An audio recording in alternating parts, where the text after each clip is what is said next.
እግዚአብሔር አቡሁ ለእግዚእነ ወአምላክነ ወመድኃኒነ ኢየሱስ ክርስቶስ ዘወለደነ ዳግመ በብዝኃ ምሕረቱ ወለዘአብጽሐነ እስከ ዛቲ ሰዓት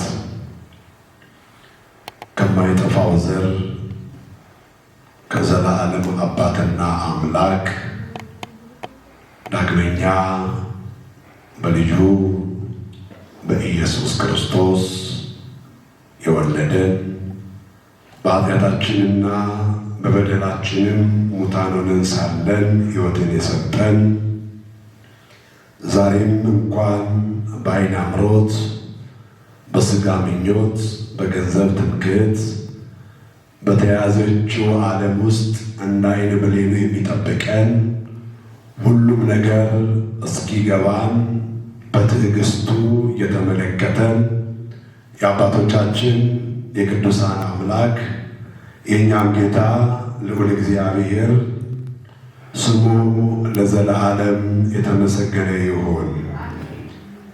የጌታ መልአክ እንዳዘዘው አደረገ። ክቡር አባታችን መልአከ ገነት ቆሞስ አባ ኪዳነ ማርያም የብፁዕነታቸው ተወካይ፣ የተከበሩ አባታችን ቆሞስ አባ ኃይለ ማርያም የካቴድራላችን አገልጋይ፣ የተወደዳችሁ የተከበራችሁ የካቴድራላችን አገልጋዮች ወንድሞቼ ዲያቆናት፣ ልዑል አምላካችን እግዚአብሔር በዘላለም ኪዳን ደም የተቤዣችሁ የእግዚአብሔር ልጆች የእናታችን እመቤታችን የቅድስት ድንግል ማርያም ወዳጆች፣ የመልአኩ የቅዱስ ገብርኤል ባለሟሎች፣ በወደደንና ባከበረን በጌታችን በኢየሱስ ክርስቶስ ፍጹም ሰላም እንደምሰነበታችሁ፣ በቸርነቱ የሰበሰበን በምሕረቱም ያራቀን ከወደደን ከትልቅ ፍቅሩም የተነሳ በኃጢአታችንና በበደላችን እንኳን ሙታን ሆነን ሳለን ይህንን ጊዜ በዕድሜያችን ላይ የጨመረልን ቅዱስ አባታችን ልዑል እግዚአብሔር ስሙ ለዘላለም የተመሰገነ ይሁን። ሕይወት ሰጭ ምስጢር ገላጭ እግዚአብሔር መንፈስ ቅዱስ ነውና ባለችን ውሱን ደቂቃ የምንማማርበት የትምህርታችን ርዕስ የጌታ መልአክ እንዳዘዘው አደረገ በሚል ኃይለ ቃል ይሆናል። እስቲ ሁላችሁም በሉ የጌታ መልአክ እንዳዘዘው አደረገ።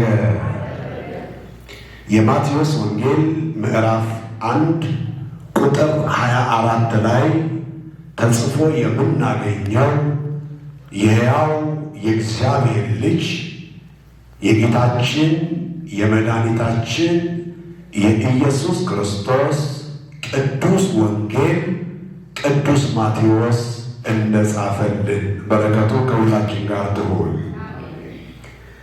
የጌታ መልአክ እንዳዘዘው አደረገ። የታዘዘው ማን ነው? ያደረገውስ ምንድን ነው ወደሚለው ሐሳብ ከመሄዳችን በፊት መልአክ የሚለው ቃል በመጽሐፍ ቅዱስ ውስጥ ለሁለት አካላት ተጠቅሶ እናገኘዋለን። የመጀመሪያው ለቅዱሳን ለእሳታውያን ለሰማያውያን መላእክት ሲሆን ሁለተኛው ደግሞ የሰው ልጆች ይልቁንም የእግዚአብሔር ቤተ መቅደስ አገልጋዮች፣ መሪዎች፣ መምህራን መላእክት ተብለዋል። ስለ ቅዱሳን መላእክት መጽሐፍ ቅዱስ ከኦሪት ዘፍጥረት እስከ ዮሐንስ ራእይ በሰፊው ያትታል። መልአክ የሚለውን ነገር ስናገኝ ሁሉንም ለሰማያውያን መላእክት ብቻ እንጠቀምም። እግዚአብሔርን ለሚያገለግሉ መንጋውን ለሚጠብቁ እረኞች አባቶችም ጭምር ዳዊት ዘይሬስዮሙ ለመላእክቲሁ መንፈሰ ወለእለ ይትለአክዎ ነደ እሳት። ይህንን ቃል ቅዱስ ጳውሎስም በዕብራውያን በምዕራፍ 1 ቁጥር 12 ጀምሮ ተጠቅሞታል። አምላክ ሆይ ዙፋንህ በሰማይ የጸና ነው፣ መላእክቱን የእሳት ነበልባል አገልጋዮችንም እንዲሁ የሚያደርግ እርሱ ከዘላለም ዘመናት በፊት የጸና እግዚአብሔር እንደነበር ቅዱስ ጳውሎስም መዝሙረኛ ዳዊትም ስለ ቅዱሳን መላእክት ጽፏል። ሁለተኞቹ አገልጋዮች መላእክት ተብለው ሲጠሩ ቅዱስ ጳውሎስ በዚህ በሁለተኛ ቆሮንቶስ ምዕራፍ 5 ቁጥር 20 ላይ ስለ ክርስቶስ መልእክተኞች ነን ይላል ቅዱስ ጳውሎስ። ስለ ክርስቶስ ምንድነው? ወንጌልን የሚሰብኩ የምስራቹን የሚያወሩ ስለ ዘላለም ሕይወት የሚነግሩ ወደ ዘላለም ጽድቅ የሚመሩን እነዚህ አገልጋዮች የክርስቶስ መልእክተኞች ተብለዋል። በተለይ በዚህ በታናሽ እስያ ለሚገኙ ለሰባቱ አብያተ ክርስቲያናት እግዚአብሔር መንፈስ ቅዱስ በመልአኩ በኩል ለመልእክተኞቹ ነግሯቸዋል። ጆሮ ያለው መስማትን ይስማ። በሰርመኔስ ወዳለው መልአክ፣ በኤፌሶን ወዳለው መልአክ፣ በጴርጋሞን ወዳለው መልአክ፣ ወደ ቲያጥሮን ወዳለው መልአክ እያለ ሰባቱን አብያተ ክርስቲያናት መሪዎች የነበሩትን መላእክት እያለ ይጠራል። ለዚሁ ነው ከዚሁ ተነስተን እኛ ዛሬ መልአከ ገነት፣ መልአከ ምሕረት፣ መልአከ ብስራት እያል የምንጠቀመው መጽሐፍ ቅዱሳዊ ቃል ነው። ስለዚህ የትምህርታችን መነሻ ሐሳብ የጌታ መልአክ እንዳዘዘው አደረገ ተብሎ የተነገረለት ጻድቅ፣ ታማኝ የእግዚአብሔር አገልጋይ ለአረጋዊው ለቅዱስ ዮሴፍ የተነገረ ቃል ነው። ቃሉ የተነገረበት ምክንያት አለው። እግዚአብሔር በዘመን መጨረሻ ሊደረግ ያለውን ሐሳቡን እግዚአብሔር በመልአኩ በኩል ለዮሴፍ ነገረው።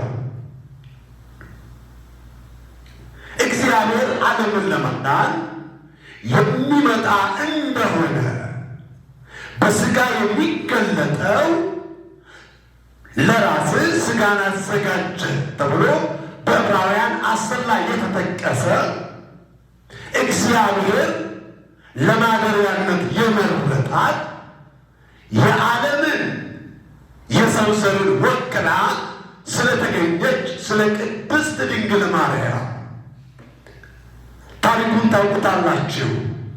እመቤታችን ቅድስት ድንግል ማርያም ከሚታወቁት ቤተሰቦች ከሐናና ከኢያቄም ተወለደች።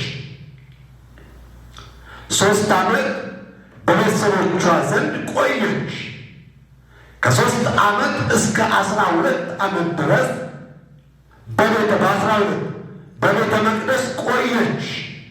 15 ዓመት ከዚህ በኋላ አይሁድ በዘመኑ የነበሩ ሴቶችን የሚያዩበት መነጽር ሸውራራ ስለነበር ጤናማ ስላልሆነ ከሔዋን የተነሳ እስከ ዳግሚት ሔዋን እስከ ድንግል ማርያም ድረስ ሴቶች እንደ ሰው እንኳን የማይታዩበት የአይሁድ አስተሳሰብ አለ። ዛሬም ያ የአይሁድ አስተሳሰብ እኛ ላይ ተጽዕኖ ፈጥሮ ዛሬ እንኳን በዳግሚት ሔዋን በድንግል ማርያም ተክሰን እንኳን ስለ ሴቶች ያለን አመለካከት ጤናማ አይደለም። እግዚአብሔር ይህን ዓይናችን ያስተካክልልን።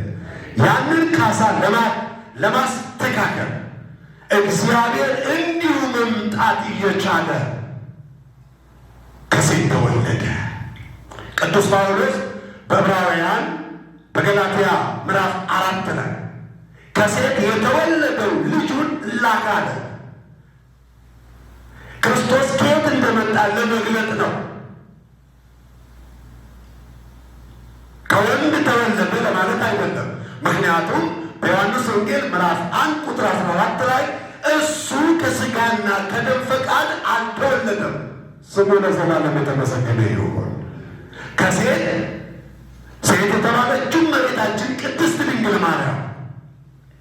ቅዱስ ጳውሎስ ድንግል ማለት አቅቶት ነው ወይ? ለምን ብለው በሚገባን እንዲገባ ነው። ክርስቶስ በምትሃት እንደተወለደ የሚያስቡ ሰዎች አሉ። ክርስቶስ ከእመቤታችን ከድንግል ማርያም መወለዱን የማይቀበሉ ሰዎች አሉ።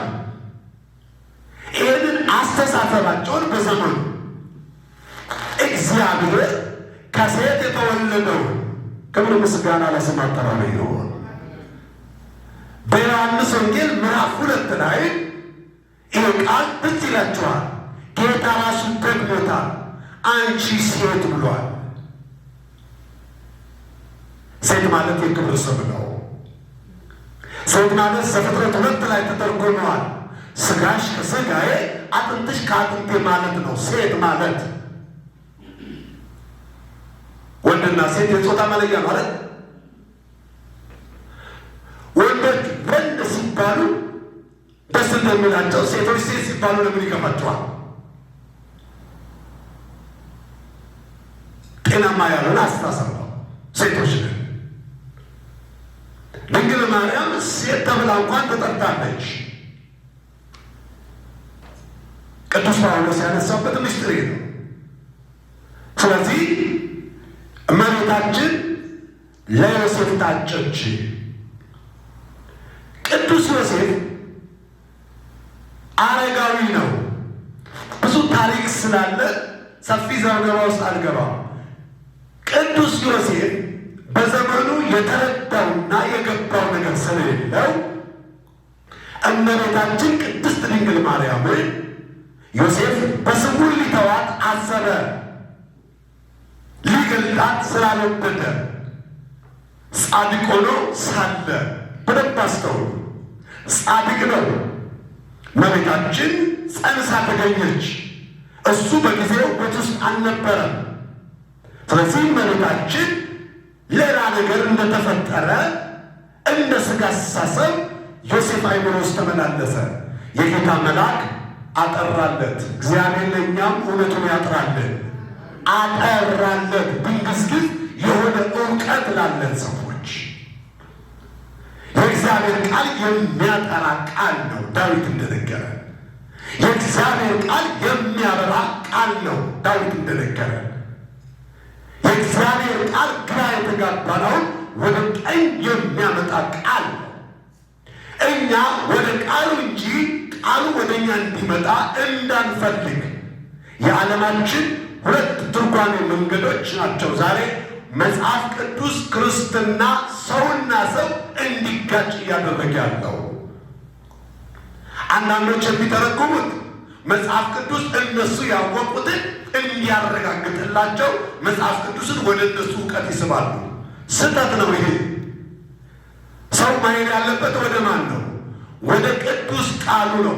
ሊመራን የሚገባው ማን ነው? ቅዱስ ቃሉ ነው። እግዚአብሔር በቃሉ ይምራል። ቃሉ ሰው ከመራው ጤናማ አይደለም። ቃሉ ነው ሰውን ሊመራ የሚገባው። የጌታ መልአክ ወደ ዮሴፍ መጣ፣ በሕልም ተገለጠለት። ዮሴፍ ሆይ አትፍራ። የሚገርም ነው። ሁል ጊዜም ቅዱሳን መላእክትን በብዙ ስፍራ ላይ ስትመለከቱ የሚጀምሩት አትፍራ ከሚለው ቃል ነው። እግዚአብሔር ፍርሃትን ከውስጣችን ይጣል። የተወደዳቸው ይዛል አትፍራ።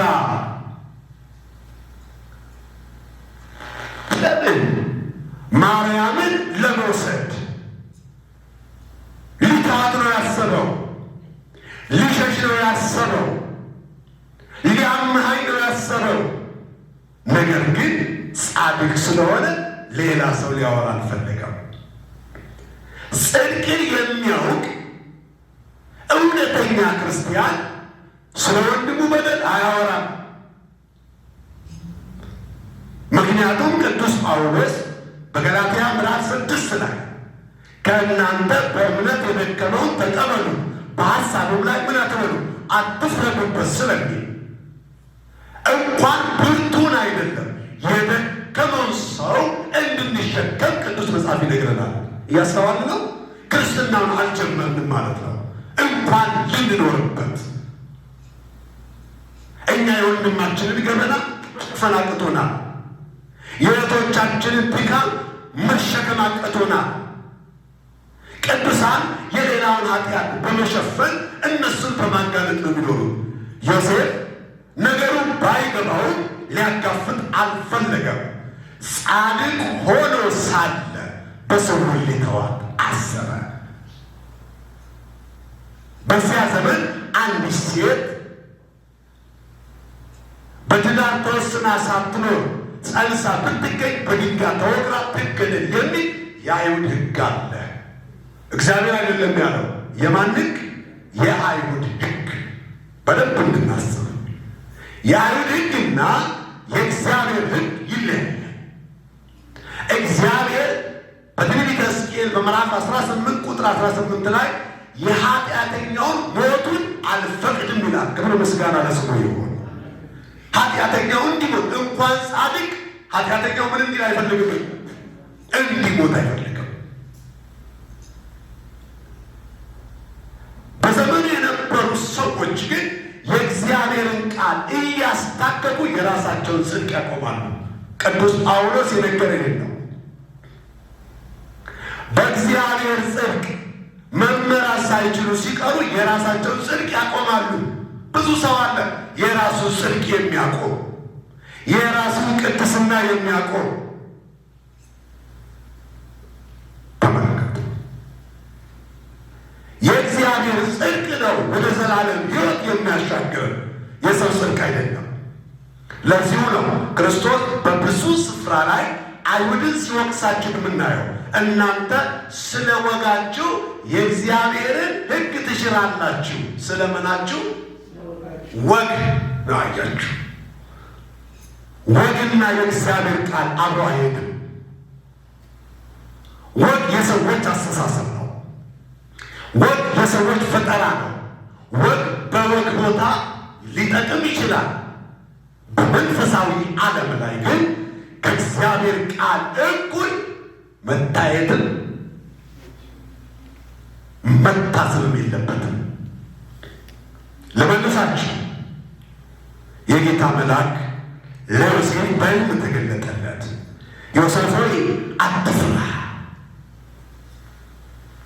ማርያምን ለመውሰድ እንኳን እሷን እንግዳን በቤት ማስተናገድ ዋጋ አለው። ሐዋርያው ቅዱስ ጳውሎስ በሮሜ ምዕራፍ 13 ላይ እንግዳን ስለመቀበል ክርስቲያን በዚህ እንዲተጋ ከኦሪት ዘፍጥረት እስከ ራዕየ ዮሐንስ ድረስ በዚህ ቅድስና የተባረኩ ሰዎች አሉ። እንግዳን መቀበል ዋጋ ስላለው፣ ጥቅም ስላለው። እመቤታችንን መቀበልማ እንዴት አያስባርክ! የጌታ መልአክ በሕልም ተገልጦ ማርያምን ለመውሰድ አትፍራ ካለ በኋላ ከእርሷ የተጸነሰው በመንፈስ ቅዱስ ሥራ ነው። ይሄ ተአምር ነው። ይሄ ከአይምሮ በላይ ነው። መንፈስ ቅዱስ ሁልጊዜ የሚሰራው በእኛ አስተሳሰብ አይደለም። እኛ እንዲገባን በእኛ ልክ መጽሐፍ ቅዱስ ቢጻፍም እግዚአብሔር በእኛ ልክ ቢናገረንም እግዚአብሔር በእኛ ልክ ነው ማለት አይገባንም። እየሰማችሁ ነው ላችሁ። እግዚአብሔር ከእኛ አይምሮ በላይ ነው። እግዚአብሔር ከሰው ሕሊና በላይ ነው። ከአእምሮ መታሰብ በላይ ነው። ከከፍታም በላይ ነው። ጥልቅነቱን ሰው ሊደርስበት የማይችለው ነው። ፍለጋውንም ማንም መረዳት አይችልም። መንፈስ ቅዱስን በእኛ እንደምንለካ የችግራችን ትልቁ መንስኤ መንፈስ ቅዱስን በእኛ እውቀት መለካት። ዛሬ ሐሰተኞች መናፍስት በምድር ላይ የበዙት በመንፈስ ቅዱስ ስም ነው። ሐዋርያው ቅዱስ ዮሐንስ በአንደኛ መልእክቱ በምዕራፍ 4 ቁጥር 1 ላይ መንፈስን ሁሉ አትመኑ፣ መናፍስት ከእግዚአብሔር ወይስ ከሰይጣን እንደሆነ መርምሩ።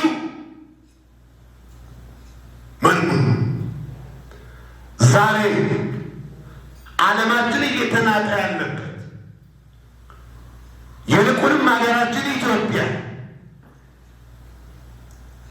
በሐሰተኞች ተመልታ የሐሰት ትምህርት ምድሪቱ ላይ በዝቶ መንፈስ ቅዱስ አዞኛል ብሎ የሰው ገንዘብ የሚበዘብዙ የሰው ትዳር የሚያፈርሱ ይው በሰው ልጅ ላይ ስድብን የተናገረ ኃጢአቱ ይሰረይለታል። መንፈስ ቅዱስን የሰደበ በዚህም ማለት በወዳኛው ማለት ኃጢአቱ ምን አይልም አይሰረይለትም። ንስሐ ቢገባ በግልጥ ነው የምናገረው። ዛሬ በመንፈስ ቅዱስ ስም የሚሰራ ወንጀል መንፈስ ቅዱስ የተራራቁ ሁለት አካላትን አንድ ሲያደርግ እንጂ የተቀራረቡ ባልና ሚስትን ሲያፋታ አላየንም። መንፈስ ቅዱስ በጸጋ ላይ ጸጋን ሲጨምር እንጂ ያለንን ገንዘብ ነጥቆ ባዶ ሲያደርገን አላየንም። አስቧቸው። የሐሰተኞች ነቢያት መጫወቻ የሆነች ኢትዮጵያ ሕግ ያለባት ሁሉ አይመስልም እኮ። በጣም የሚገርም ስራ የሚሰራባት ስለምታውቁ ነው። መዘርዘር አያስፈልገኝ። ከሐሰተኞች ነቢያት እንድትጠብቁ ነው። የሚገርመው ሁሉም ሰዎች ደግሞ ነቢይ እየተባሉ ነው የተነሱት አይደል? ሰምታችኋል? ነቢይና ምን ሐዋርያ ነቢያት። እኛ የምናውቃቸው ነቢያት ኃላፊያቱንና መጻያቱን የሚናገሩ ናቸው። እኛ የምናውቃቸው ነቢያት 40 መዓልት 40 ሌሊት ጾመው ትእዛዙን የሚቀበሉ እነ ሙሴ ናቸው። እኛ የምናውቃቸው ነቢያት በቀርሜሎስ ተራራ ላይ ለእግዚአብሔር አምልኮ የቀናው ኤልያስን ነው። እኛ የምናውቃቸው ደጋጎች ነቢያት ከሰው ወደ እግዚአብሔር ከእግዚአብሔር ወደ ሰው መልእክት የሚያመጡ መልእክተኞች ናቸው። እነሱ ሐሰተኞች አይደሉም። መናፍስት ነው። ለዮሴፍ ከእሷ የተጸነሰው በመንፈስ ቅዱስ ነውና ተአምር ነው፣ ከአእምሮ በላይ ነው። ስለዚህ ማርያምን ለመውሰድ ምን አትበል፣ አትፍራ። ከዚያ በኋላ ያለው ነገር ልብን የሚያሳርፍ ምን የሚል ወንድ ልጅ ትወልዳለች፣ ሕዝቡንም ከኃጢአታቸው ያድናቸዋል፣ ስሙንም ኢየሱስ ትለዋለህ፣ ስሙ ለዘላለም የተመሰገነ ይሁን። ይህ ነው የጌታ መልአክ ለዮሴፍ ያዘዘው። ስሙንም ኢየሱስ ትለዋለህ፣ ከእሷ የሚወለደው ልጅም ትወልዳለች። ትንቢተ ኢሳይያስ ምዕራፍ 7 ቁጥር 14 አንብቡ። ድንግል ትጸንሳለች ወንድ ልጅም ትወልዳለች ተብሎ እንደተጻፈ፣ ደግሞም ትንቢተ ኢሳይያስ ምዕራፍ 9 ቁጥር 6 ላይ ሕፃን ተወለደልን ወንድ ልጅም ተሰጠን፣ አለቅነቱ በጫንቃው ላይ ነው። ስሙ ድንቅ መካር፣ ኃያል አምላክ፣ የዘላለም አባት። ስሙ ለዘላለም ይክበር ይመስገን። የዘላለም የጊዜያዊ አይደለም፣ የዘላለም አባት። ከዚህም የተነሳ እኛም አባት ብለን የምንጠራበት የልጅነት ስልጣን አለን። ስለዚህ ስንጠራው ምን ብለን እንጠራለን? አባታችን ሆይ። ክብር ምስጋና ለስሙ ይሁን። ያልተወን አባት፣ አስፈሪውን ያንን 3 ወራት እግዚአብሔር እንዴት ከዓለም እንዳሻገራያችሁ ስሙ ይክበር ይመስገን። ምጽአት አይደለ የነበረ? ዳግም ምጽአት አይደል? ዳግመኛ እንዲህ በመቅደሱ እንገናኛለን ብለን መች አሰብን? መችስ አለም? ምን አለ? ትላንት አባቶች፣ ካህናት፣ መምህራን፣ ብዙኃን አባቶች ወንጌል ሲሰብኩ ንስሐ ግቡ፣ ሥጋውን ብሉ፣ ደሙን ጠጡ ሲሉ ምን አለ በተቀበልኩ አላለም? ብለናል። እድል አልተሰጠንም። አሁን እድል አልሰጠንም። ያልተቀበሉ ተቀበሉ። እድል የሰጠን እንደፈለግን እንድንሆን አይደለም። ብዙ ጊዜ ተነግሮት አንገቱን ያደነደነ ድንገት ይሰበራል፣ ፈውስም የለውም ይላል። እግዚአብሔር ከስብራት ይጠብቃል። ብዙ ጊዜ ተነግሮት እግዚአብሔር ዛሬም ለዓለም እየተናገረ ነው። ዛሬም እየነገረ ነው። ከክፋት ርቀን ሕያው ድምፁን ሰምተን ወደ እሱ እንድንመለስ እንድንመከር እግዚአብሔር እየነገረን ነው። የንስሐ ጊዜ ጨምሮ ሰጥቶናል። ትላንት ያንን አስፈሪውን ጊዜ ያለፍነው። ይህንን መልእክት በየትኛውም ስፍራ ሆናችሁ የምትሰሙ የእግዚአብሔር ልጆች ምን ወስነናል? በሕይወታችን ያኔ ከመከራ የተነሳ አባቶቻችን ይናገራሉ። በጣም ደስ ሲልህም በጣም ሲከፋህም አትወስን። ሁለቱም ጋር ስሜት ነው መሰረቱ። አስተውሎ መወሰን። ስንቱ ያልወሰናል፣ ስንቱ ይወሰናል።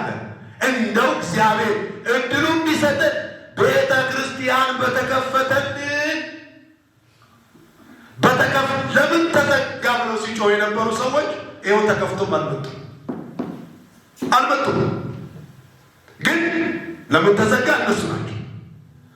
10-20 ዓመት ቁረቡ ተብሎ ተነግሯቸው ያልቆረቡ ሰዎች ቤተ ክርስቲያን ተዘጋ ሲባል ለምን ተዘጋ? ያሳፍራል። ይኸው ቤተ ክርስቲያን ተከፍቷል፣ ለምን አትመጡ? ይኸው ጉባኤ ተዘርግቷል፣ ቅዳሴው እየተቀደሰ ነው፣ ቃሉን ለመስማት ይኸው አሁኑ በቤተ መቅደስ ውስጥ እንዳይሰፋብኝ ልመለስ። መድኃኒትን ትወልጃለሽ ነው። መድኃኒት የመድኃኒት እናት ናት እመቤታችን ድንግል ማርያም። መድኃኒት ዓለም አሁን ለሚታየው ለዚህ ወረርሽኝ እንኳን መድኃኒት ክትባት አጥቶ እየተሰቃየ ነው። ቤተ ሙከራው እስካሁን ድረስ ሰው ይጨናነቃል። የተለያየ ፖለቲክስ ሊኖር ይችላል፣ እሱ አይመለከተኝም። እኔ የማየውን የምሰማውን ነው መናገር የምችለው። ሰው ሁሉ ተጨንቋል።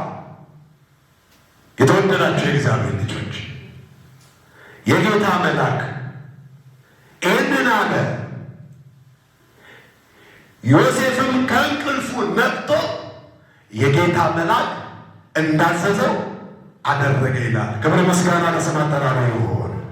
የጌታ መልአክ እንዳዘዘው በብሉይ ኪዳንም በአዲስ ኪዳንም በመጽሐፍ ቅዱስ ውስጥ ቅዱሳን መላእክት ሰውን በማገዝ በማዘዝ ስራ እንደተሰማሩ ቅዱስ መጽሐፍ ይነግረናል። ዛሬ የሐሰት ወንድሞች እና አባቶቻችን ቢጸ ሐሳውያን ሊቃውንቱ መናፍቃን ተጠራጣሪዎች የእግዚአብሔር ቅዱሳን መላእክትን አንዳንድ ጊዜ ሰው ሕሊናው ሲረክስ ምን እንደሚያደርጉ ሁሉ አያውቅም። እንኳን የእግዚአብሔርን አገልጋይ ቅዱሳን መላእክትን አንድ እኔ ተራ ሰውን ለመስደብ ስልጣን አለ፣ መብት አለ። እኔ ደካማው፣ እኔ ኃጢአተኛው፣ ወራዳውን ለመስደቡ እንኳን ገና መጽሐፍ ቅዱስ በራእይ ምዕራፍ 13 ቁጥር 1 ላይ አውሬው ማደሪያውንና በሰማይ ያሉትን ሊሳደብ አፉን ከፈተ ነው የሚለው። ከፍተህ በሉት ሰይጣን ይሄ ነው። አፉን ከፈተ። የቅዱሳን አፍ ሲከፈት እግዚአብሔር ይከብራል። የሰይጣን አፍ ሲከፈት እግዚአብሔር ይሰደባል። ስለዚህ ሰይጣን ያሰማራቸው ቅዱሳን መላእክት ዘመናችን ክፉ ነው። ተወደዳቸው እግዚአብሔር ልጆች ተጠንቀቁ። ካመንበት ዘመን ይልቅ መዳናችን ወደ እኛ እየቀረበ እንደ ሸረሪት ድል እየፈጠነ ነው። ነገ እንሙት አናውቅም። ከነ ክፋታችን ግን በጌታ ፊት እንዳንቆም ቸርነቱ ተጠብቀን። ቸርነቱ የምንጠብቀን እኛ ለቸርነቱ ለቃሉ ስንታዘዝ ነው። የጌታ መልአክ እንዳዘዘው አደረገ። ብሉይ ኪዳን ላይ ትዝ ይላችኋል። ወደ ሰዶም የተላኩ መላእክት፣ ወደ እግዚአብሔር ሰው ወደ ጻድቅ ሎጥ የተላኩ መላእክት ሰዶም ላይ ኃጢአት ይሰራል። ኃጢአቱ ግልጽ ነው። የጥፋት ኃጢአት፣ ወንዶች ለተፈጥሯቸው ሴቶች ለባህሪያቸው የማይስማማ ኃጢአት፣ ዛሬ ዓለም ያጸደቀችው ኃጢአት፣ ዛሬ በጆሮ እየሰማን በዓይናችን እያየን ያለነው ኃጢአት ግብረ ሰዶም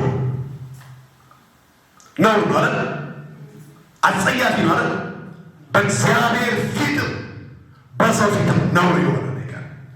ዓለም መብት ነው ብላ ለሰዎች መብት ለማክበር የሰዎችን መብት ለማክበር ግን የእግዚአብሔር ሕግ መሻር። እዚህ ሀገር ሕጉን ብንጥስ ለሕጉ ባንታዘዝ በሕግ አይደራደሩም፣ እርምጃ ይወስዳል። ቀላል። ነገር ግን የእነሱን ሕግ አስከብረው የሰማዩን የእግዚአብሔርን ሕግ ማፍረስ ኃጢአት ነው። ስለማያምኑ አንነግራቸውም። ለምናምነው ለእኛ ግን የእግዚአብሔር ሀገር በሆነች በኢትዮጵያ ሳይቀር እንዲያለ ነው ይፈጸማል። እግዚአብሔር ሀገሪቱን በቸርነቱ ያስባት። እጅግ የብዙ ጊዜ ኃጢአቷን እያወራረደች ያለችበት ዘመን ነው። እንደ ኃጢአቷ እንዳትቀጣ እግዚአብሔር የምሕረት ዓይኖቹን ከእሷ ላይ አንሳ። የተነሳ ጊዜ ክፉ ነው። ትውልዱ የስነ ምግባር እናንተ ስንለማመደው ቀላል መሰናረ እየሰማን ነው ሲቀጥል። ትናንትና ለአቅመ ሔዋን የደረሱ ሴቶችን ደፈሩ ብለን ስንሰቀቅ የነበሩ ዛሬ ሕፃናት በወላጆቻቸው በወለዷቸው። አቤት ኢትዮጵያ! እንዴት ነው ስነ ምግባር ብልሽቱ የዘቀጠው ትውልዱ ላይ! እንዴት ነው የረከሰው! ምን አይነትስ ሕሊናና ስሜት ነው! ኃጢአት እያደገ ሲመጣ አይታችሁታል። ጽድቅ እየሆነ ኃጢአት ሲያድግ ስንለማመደው ተራ እንደሚሆን ለዚሁ ነው ቅዱስ ነቢዩ ሶሎሞን ጠቢቡ ሶሎሞን አስክሩ ለነ ቆናጽለ እለ ያማስሉ አጸደ ወይንነ፣ የወይናችንን ቦታ የሚያጠፉትን ጥቃቅን ቀበሮችን አጥምዳችሁ ያዙ። ጥቃቅን ቀበሮች የተባሉት እኛ ቀለል አድርገን የምናያቸው ኃጢአቶች ናቸው። ሐሳብ ላይ የሚመጣ ኃጢአት ወደ ንግግር ይቀየራል። በንግግር የሚለዋወጥ ኃጢአት ወደ ተግባር ያድጋል። ለዚሁ ነው እነ ቅዱስ አባ ጳኩሚስ መጽሐፈ መነኮሳት ላይ ኃጢአትን ሐልዮ ላይ ሳለች ቅጣት ይላሉ።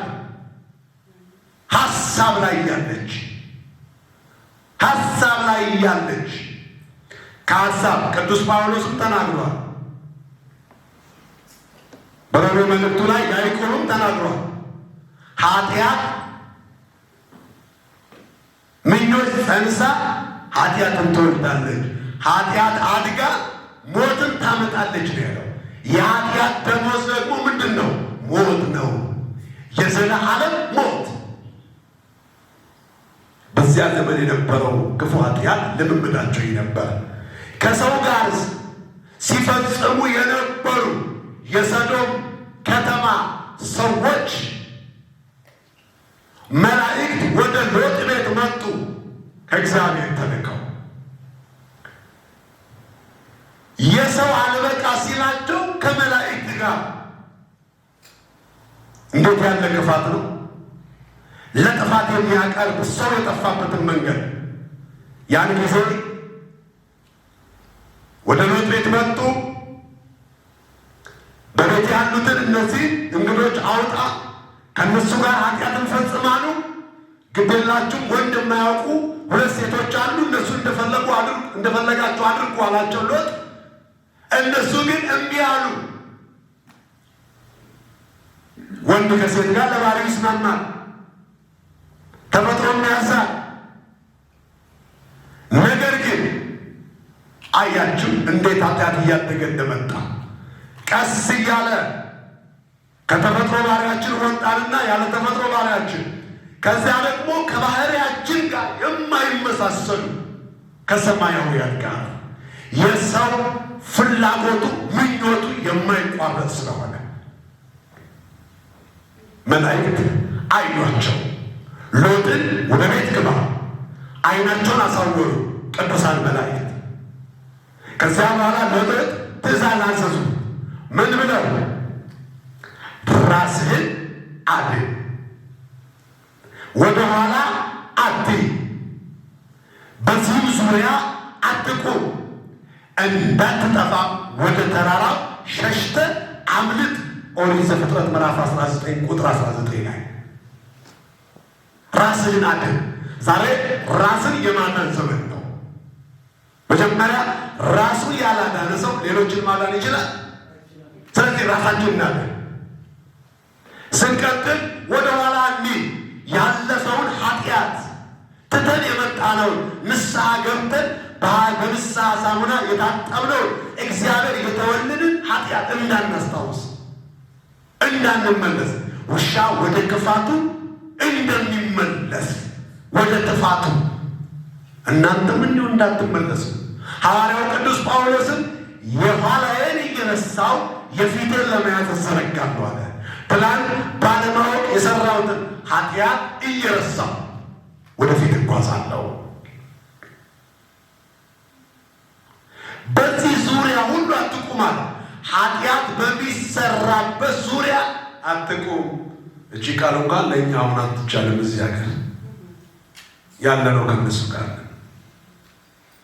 ግን በዚያ ዙሪያ አትቁም ማለት የእነሱን ኃጢአት አትመኝ፣ አታስበው፣ ጊዜ ወስደህ አትሞክረው፣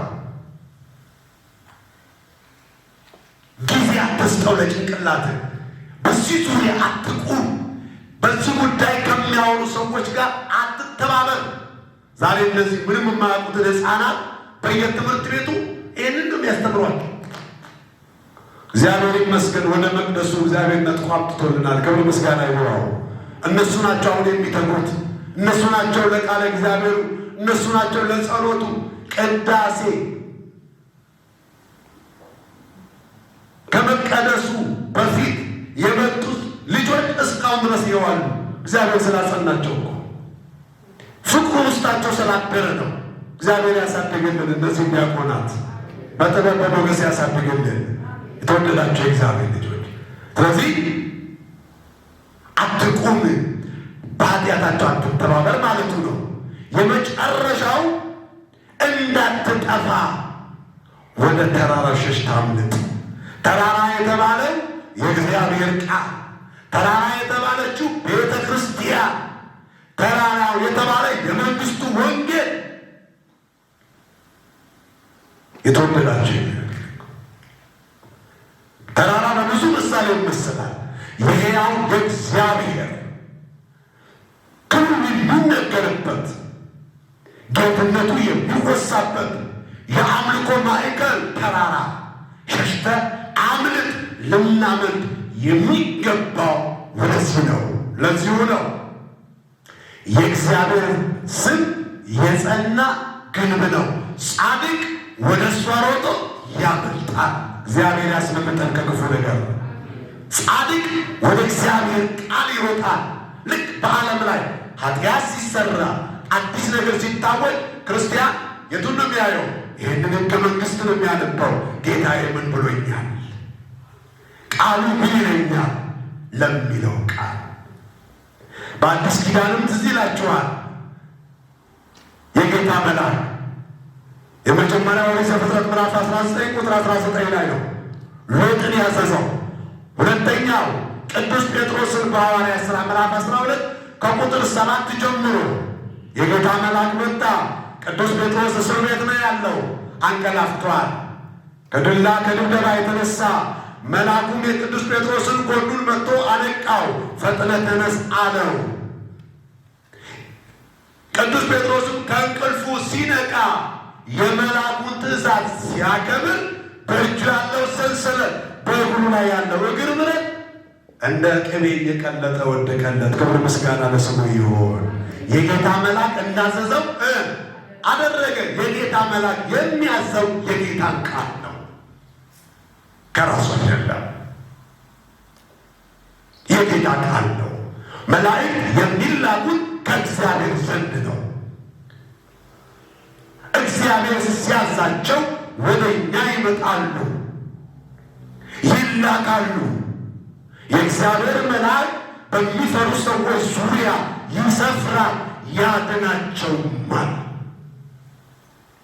ቅዱስ ጴጥሮስ ከእንቅልፉ ሲነቃ የጌታ መልአክ አዘዘው፣ ትጥቅህን ታጠቅ፣ ወገብህን ታጠቅ የሚል ቃል።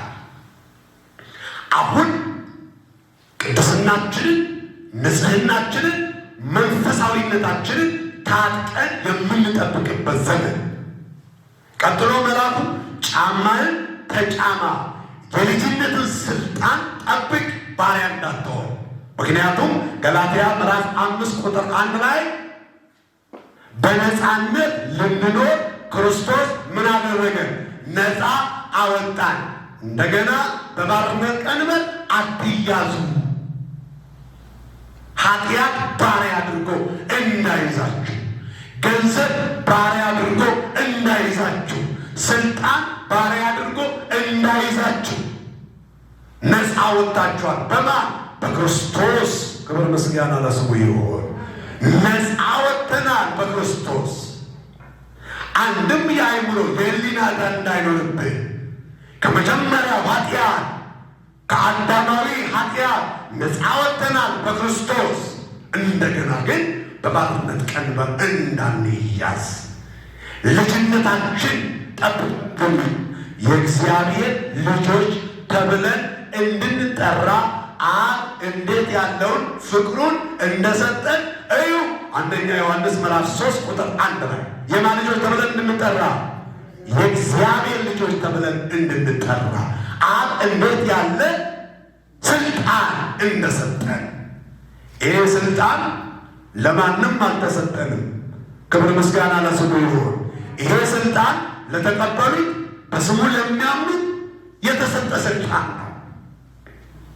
የእግዚአብሔር ቃል የሚነግረን ጫማን ተጫማ፣ ልጅነትን ጠብቅ አለ። ጫማ የልጅነት ጫማ የወንጌል ምሳሌ ነው።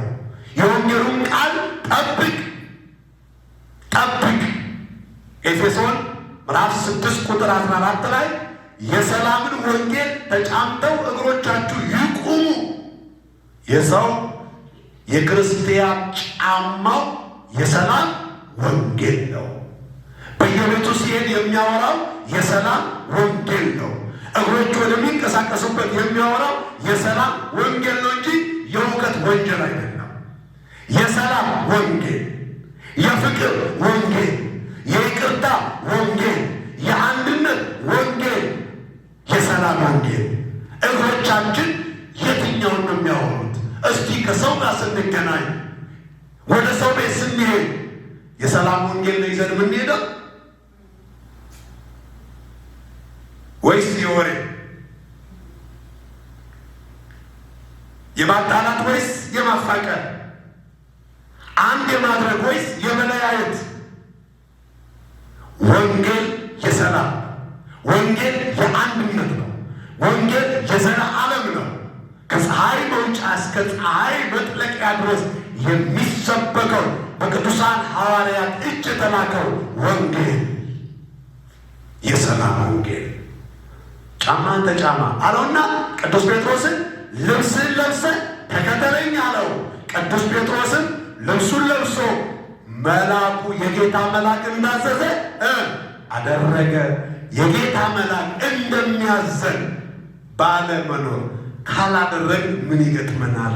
መጽሐፍ ቅዱሱ ብዙ ይላል። በአጭር ቃል ብሉይ ኪዳን ላይ በለዓምን ማሰብ ጥሩ ነው።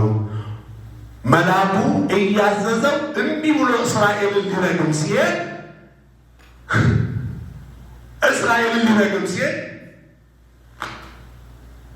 አህያዋ ግን መልአኩን አይታ ቆመች። የተመዘዘ ሰይፍ ይዞ የበለዓም ዓይን ተጋርዷል።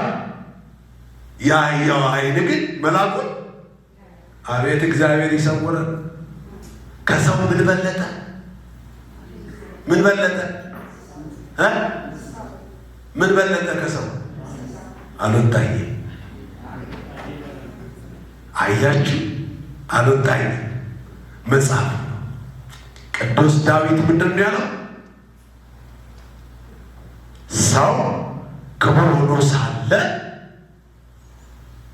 አያውቅም፣ የሚጠፋ እንስሳን መሰለ ብሎ ዳዊት ከእንስሳ ጋር ሊያመሳስል አስቀምጧል። በለዓም ጋር ስትሄዱ ግን እንስሳይቱ ትበልጣለች። ሆሳዕና ጋር ስትሄዱ እንስሳይቱ ትበልጣለች። እየሰማችሁ ነው ላችሁ። ሆሳዕና ጋር ስንሄድ ከሰው ምን በለጠ? እንስሳ ጀርባዋን የሰው ጀርባ አልመቻለው ጌታ በእንስሳይቱ ጀርባ ላይ ተቀምጦ ነው ወደ ኢየሩሳሌም የገባው። ክብር ምስጋና ለስሙ አጠራር ይሁን። እግዚአብሔር ተመልከቱ፣ ሲተወን አይተወን፣ ስሙ ይክበር ይመስገን። ኃጢአታችን ሲከረፋ እንስሳን ያስመርጣል። ቅዱስ አትናቴዎስ ስለዚሁ ነው ከእንስሳት ይልቅ ለከፋን ለከረፋን ለእኛ የሚል ቃል ጽፏል ቅዳሴው ላይ። ልጠቅልለው፣ መልአኩ ልብስን ልበስና ተከተለኝ ብሎ አዝዞታል። ቅዱስ ጴጥሮስ ታዟል። በለዓም ግን አልታዘዘም። አህያይቱ ታዘዘች። እብደትነቱን ገለጠች። ይደበድባታል። አህያይቱን እየደጋገመ ለምን ትመታኛለህ አለችው። አህያይቱ አንደበት አውጥታ መጽሐፍ ኦሪት ዘኍልቍ ላይ አንብቡ ገብታችሁ ምዕራፍ 22 አንብቡ። ጨርሻለሁ። ገብታችሁ አንብቡ። ለምን ትደበድበኛለህ? ሂጂ እያልኩሽ ነው። ከአንተ የሚበልጥ የሰራዊት አለቃ በፊት ቆሟል አለች የእግዚአብሔር መልአክ። እዩ እንዲህ ሆነ። ሄሮድስንም ተመልከቱ። የሐዋርያት ሥራ ምዕራፍ 12 ቁጥር 23 ላይ ሄሮድስ ለእግዚአብሔር ክብር ስላልሰጠ የጌታ መልአክ ቀሰፈው፣ መታው ይላል። በትልም ተበልቶ ሞተ ይላል። እግዚአብሔር ከሞት ይጠብቀ። የጌታ መልአክ እንዳዘዘ ምን አለ? አደረገ። ቅዱሳን መላእክት ይዞ የሚመጡት የሕያው የእግዚአብሔር ቃል መልእክት ነው። ቅዱሳን አገልጋዮች፣ የቤተ ክርስቲያን መምህራን ይዞ የሚመጡት የእግዚአብሔር መልእክት ነው። ሰምተን እንድናደርግ ከዚህ መልእክት ከእውነተኛው ከተሰበከው ወንጌል የሚሰብክላችሁ የሰማይ መልአክ ቢሆን ምን ይሁን? የተረገመ ይሁን ብሏል። ከዚህ ከእውነት ከተሰበከው ቃል ከመጽሐፍ ቅዱስ አስተምሮ የወጣ ዝም ብሎ ወግ የሚያወራ ሰው ካለ እርሱ የሰማይ መልአክ ቢሆን እንኳን የምድር መልአክ የተረገመ ይሁን። እኛ ግን የጌታ መልአክ እንዳዘዘን እናደርጋለን። ንስሐ እንገባለን፣ ሥጋውን እንበላለን፣ ደሙን እንጠጣለን፣ ከእግዚአብሔር ጋር እንኖራለን። ወስብሐት ለእግዚአብሔር።